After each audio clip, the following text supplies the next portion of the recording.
এদেশে অনেক মানুষ মনে করে 4 বিয়ে করা ফরজ, সুন্নাত, নফল, ওয়াজিব না, কিচ্ছু না। এটা সিস্টেম আছে। কোরআনে কারিমে সূরা নিসার 3 থেকে 5 নম্বরে আয়াতগুলো যে নাজিল হয়েছে, আপনি একটু ঐতিহাসিক প্রেক্ষাপটগুলো খেয়াল করেন।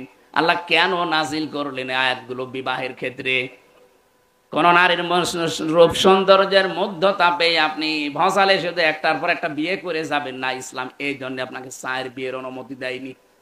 বিয়ে করতে পারেন একটাই, এরপরে যদি বিবাহ করতে যান অসহায়, সমাজের অসহায় নারী, বিধবা নারী এবং স্বামী পরিত্যক্তা নারী, তালাক প্রাপ্তা এবং স্বামী মারা গেছে বিধবা, অথবা অসহায় নারী, এতিম মা বাবা নেই, এরকম অসহায় মানুষকে বিয়ে করে তাদেরকে সামাজিক মর্যাদা দেওয়ার জন্য আপনি বিয়ে করতে পারেন। 1, 2, 3, 4।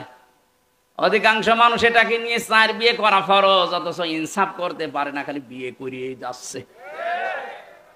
আপনি কি আকিজের ছেলে নাকি? আকিজের ছেলে 4 বিয়ে করেছে, বলছে আমিও করব। আরে ভাই করবেন, ঠিক আছে, তার মতো টাকা আছে আপনার? তার খুলনা 1 বউ থাকে, যশোরে 1 বউ থাকে, রংপুরে 1 বউ থাকে, ঢাকা ভার্সিটি স্যার আর 1 বউ। তার যে টাকা, ও নিজেও জানে না তার কত টাকা আছে। আর আপনি নিজে হিসাব করেও পারেন আপনার টাকা আছে কিনা।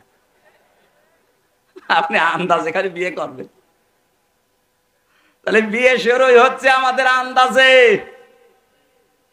এমনকি অধিকাংশ বিয়েতে আজ যে ঝামেলাটা তৈরি হচ্ছে, এখানে যেহেতু বাবা আছে, আমার বাবাও আছে, উনিও ভুল করেছে। বিয়েটা করার সময় ইসলামের নিয়ম হচ্ছে অলিমা করা। এই কথা বলে না কেন?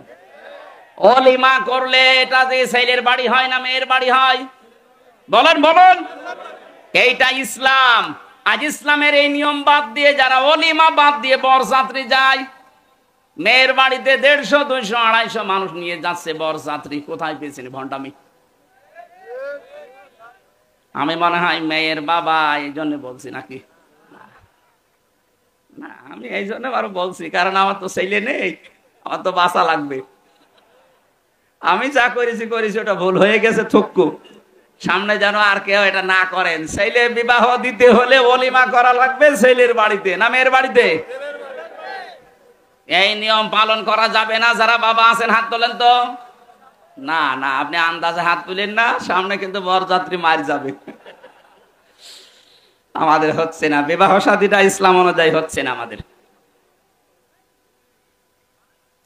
এটাকে আমি ইয়ারকি মারার জন্য, ফাইজলামি করার জন্য বললাম? এটা ইসলামের একটা শিয়ার, একটা নিয়ম। নবীজি যতগুলো বিয়ে করেছেন সব অলিমা করেছেন নিজের বাড়িতে। এ কথা বলে না কেন? আপনি কোথায় পেয়েছেন 200 বরযাত্রী নিয়ে বাড়িতে যাওয়া যাবে? 18 বছর, 20 বছর, 25 বছর একটা মেয়েকে এত কষ্ট করে লালন পালন করে আপনার হাতে দিচ্ছে, এই তো অনেক কিছু। 18 বছর 20 বছর যে শ্রম দিলে ওই মেয়ের মা বাবা, ওই মেয়ের কাছ থেকে মা বাবার কোনো লাভ নেই। যত লাভ সব আপনার পরিবারের। আপনার সন্তান সে পেটে নেয়, আপনার খেদমত করে, আপনার বাড়িতে রান্না বাড়া করে। কথা বলে না কেন? সব করছে আপনার, এরপরও আবার তার বাবার বাড়ি 200 মানুষ খাওয়াবে। এটা জুলুম না? এই জুলুম যেন কুষ্টিয়া থেকেই বন্ধ হওয়া শুরু হয়। এই মিডিয়া এটা হাইলাইট করবা। এটা আমার নিজের জেলা না। আগামী থেকে জেলায় বিয়ে হলে কোন বরযাত্রী চলবে না, অলিমা করা লাগবে। বরযাত্রী যারা আসতে যাবে এটা ছোট লোক, ইতর। বলেন বরযাত্রী বন্ধ করবেন কারা কারা? হাত তোলেন তো। এই আন্দাজ হাত তুলবেন না, এটা কিন্তু রেকর্ড হচ্ছে। এই দেখেন কত ক্যামেরা। তোলেন তোলেন তোলেন, এই তোলেন। কেউ বরযাত্রী যাব না ইনশাল্লাহ, সব অলিমার দাওয়াতে যাব, ঠিক আছে? বলছেন না, কি গো, এ জেলায় মানুষ তো খুব ঝামেলা। আমার আফসোস, এই জেলায় আমার জন্ম নেওয়ার জন্য। কারণ এই জেলায় এমন একটা কাজ চলে পৃথিবীর কোন জায়গায় নেই, যে পুলিশ পাহারা দিয়ে গাঁজা খাওয়ায়। এই জেলায় আছে। সারা পৃথিবীর এই একটা জায়গা যেখানে পুলিশ পাহারা দিয়ে গাঁজা খাওয়াচ্ছে, আরো বলছে বাবা খা। আরেকটা জায়গা আছে বগুড়া, মহাস্থানগড়, ওখানে এরকম না। পুলিশ দেখলে তারা একটু দৌড় মোড় দেয়, আর এখানে পুলিশ দেখলাম পাহারা দিয়ে খাওয়াচ্ছে, যা খাবি খা। সারা বাংলাদেশে গাছা কোড়ালে চাই কয় মন হবে, তার চাইতে বেশি মন গাছা পাওয়া যাবে লালনের মাজারে। কোন কারণে এখানে যান বলেন তো? এখানে গেলে মানুষ শিরিক করে, বেদাত করে, ঈমান হারায়। এক কথা বলেন না কেন? এতগুলো মাজার বাংলাদেশে ভাঙা হইলো, কই এইটার গায়ে হাত দিলেন না কেন? এইটা ভেঙে ফেলার দরকার ছিল। বলে না, লালন আল্লাহর ওলি। কিসের ওলি? ও কোন ধর্মের লোক ও নিজেও জানি না।